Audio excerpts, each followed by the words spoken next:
Hi guys, my name is Jeric Legaspi and I'm on day 2 on my quarantine here in Ibayo Tipas quarantine facility in Taguig City.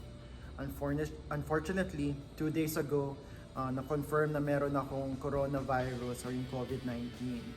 And I thought of just making this vlog para maging helpful or also even to give you hope or inspiration in case you suspect you have the virus, what to do, how your local government can help you. So today is September 16, it's a Wednesday, and I want to take you back a week ago when bigla akong nawala ng sense of taste and smell. Maghapon ako nagtatrabaho, I had my lunch, my snacks, but yun, na-feel ko na talagang may mali. Hindi ko talaga malasahan yung pagkain, mga snacks, yung chocolates and biscuits, even the chips of my kids. And I said, oh no, I've been watching Michael Bitoy's vlog. It's been very helpful and entertaining. And in his vlog, yun, na-share niya nung he suspected na meron siya ng virus na wala na siya na panlasa. So he had to go for swab testing and to see the results and do the precautionary measures. So yun ang ginawa ko because the following day, birthday celebration sana ng son ko. I have a few members of my family coming in to celebrate, but in our group chat, I had to explain to them, guys, nawala ako ng sense of smell and taste. What should I do? And they were all like, oh no.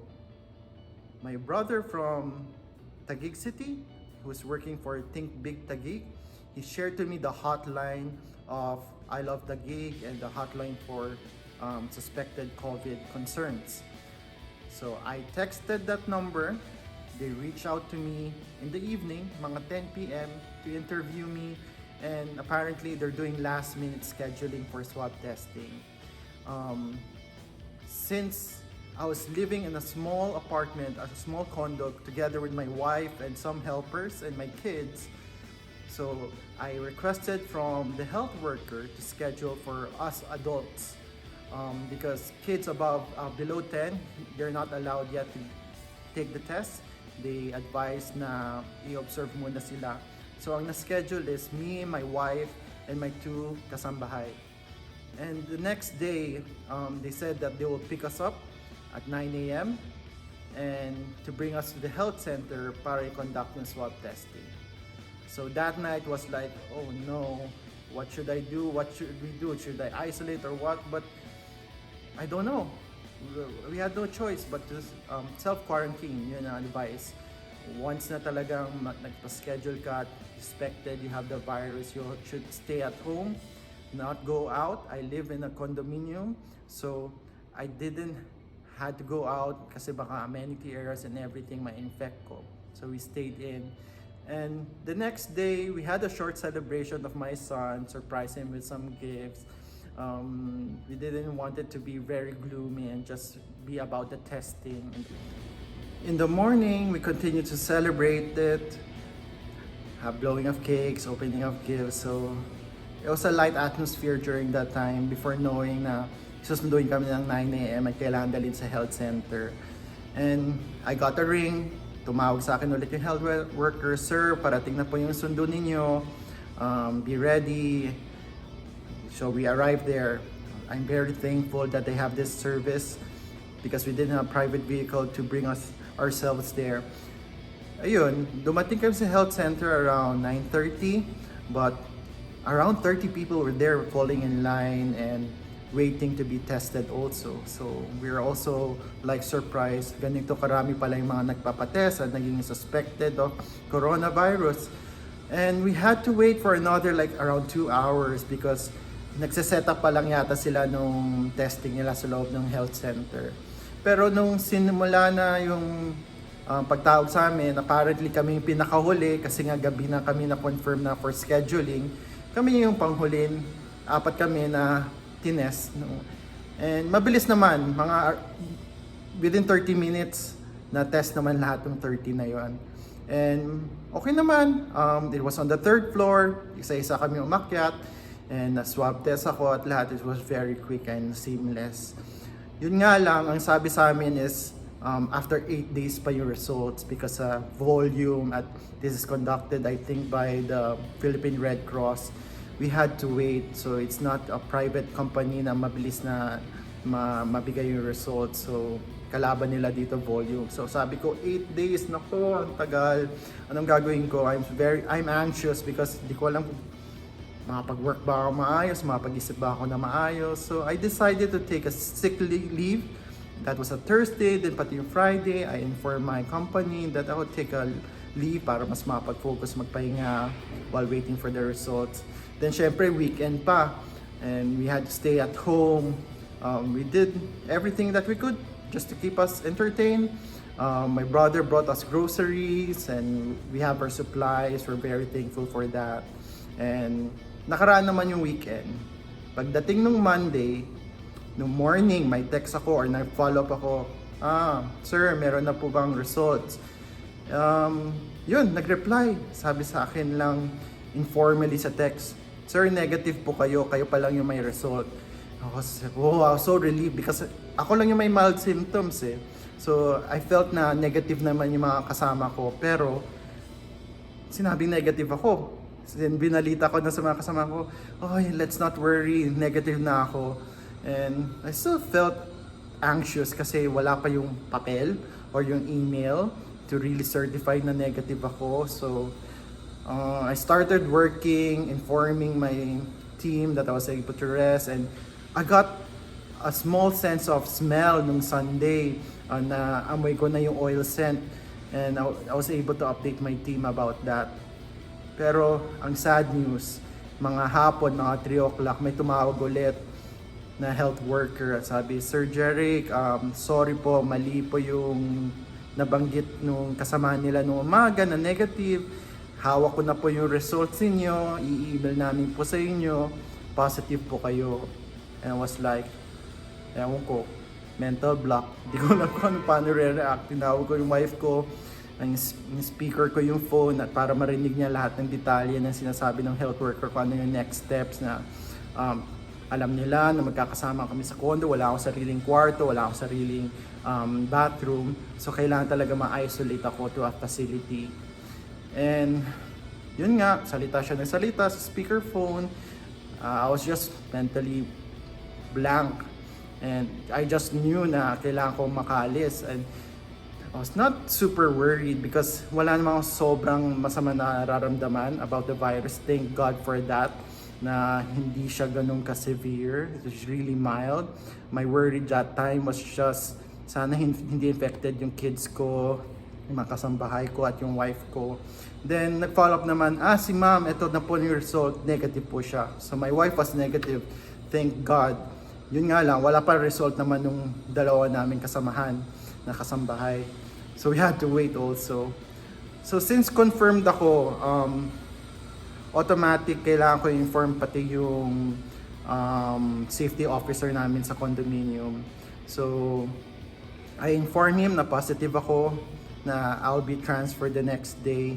Actually, in-inform ko din siya the day before na nagpa-swab kami and just waiting for confirmation.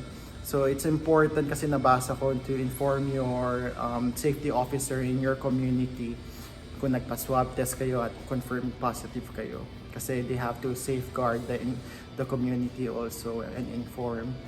And yun, ang sabi nga lang sa akin ng health worker ay waiting list daw ako. Walang oras the next day or in that day, 3 o'clock yun, kung anong oras pwede ako ma-transfer. Sabi nila baka the next day pa kasi may waiting list.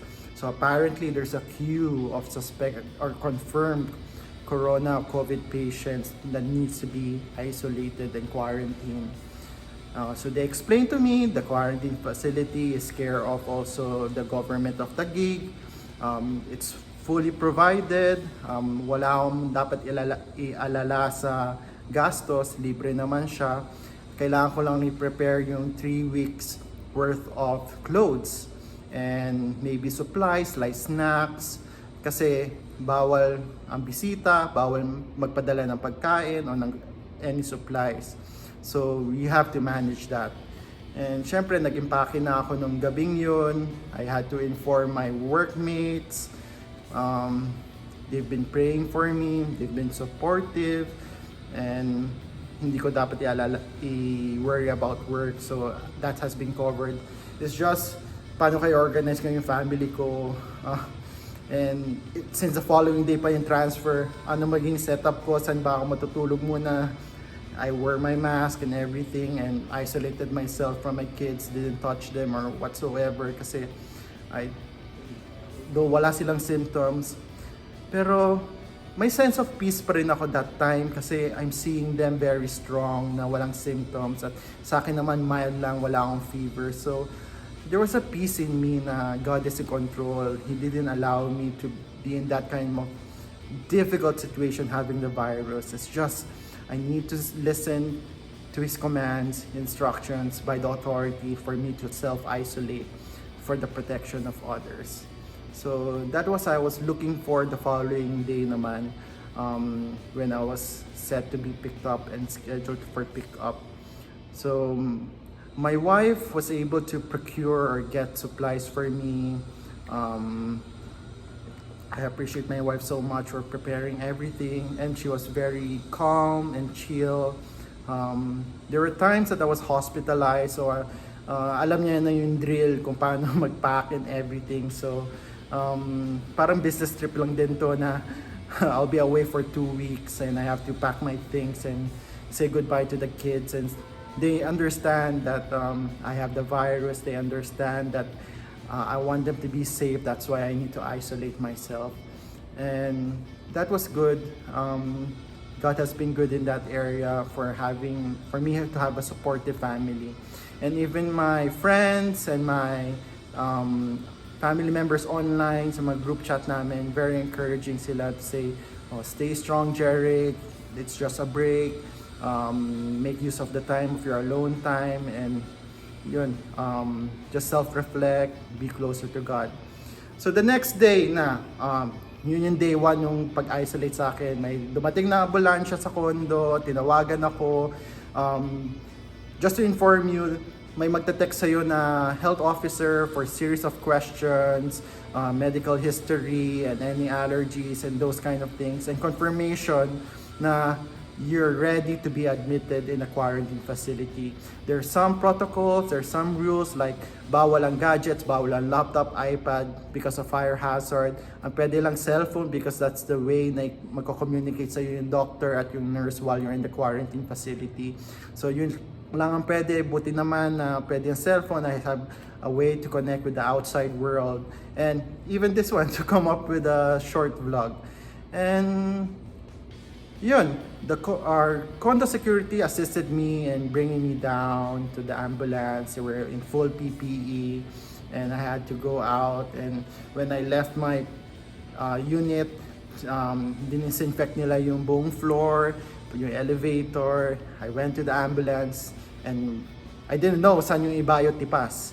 Pero apparently, the facility is a school. It's a school converted to a quarantine facility.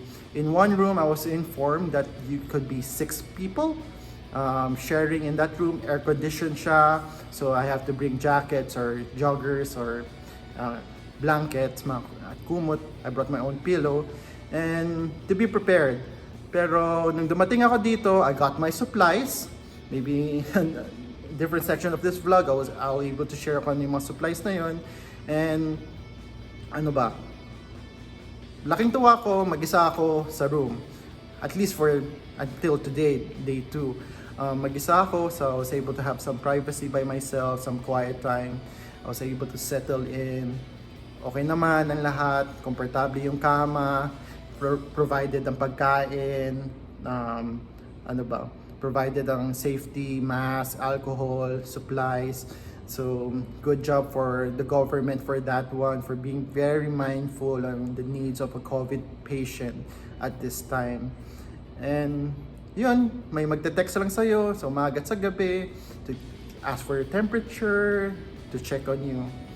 And yun lang. Day 2 na ngayon. I don't know what to expect in the coming days, but definitely it has been smooth so far with the help of the Taguig government.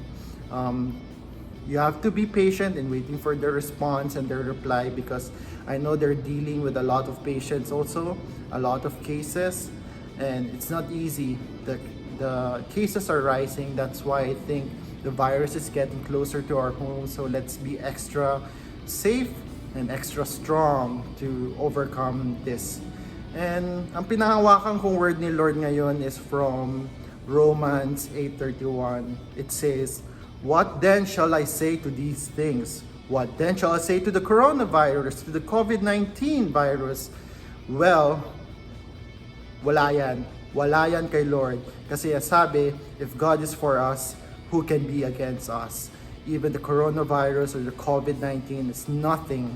It's nothing compared to the power of God. He's my healer. He has healed me many times before in different kinds of sickness. And I'm continuing to believe in Him. That this is just a pause that He's giving to me to draw closer to Him, spend time more with Him, to take a break from work. And it has been a blessing so far.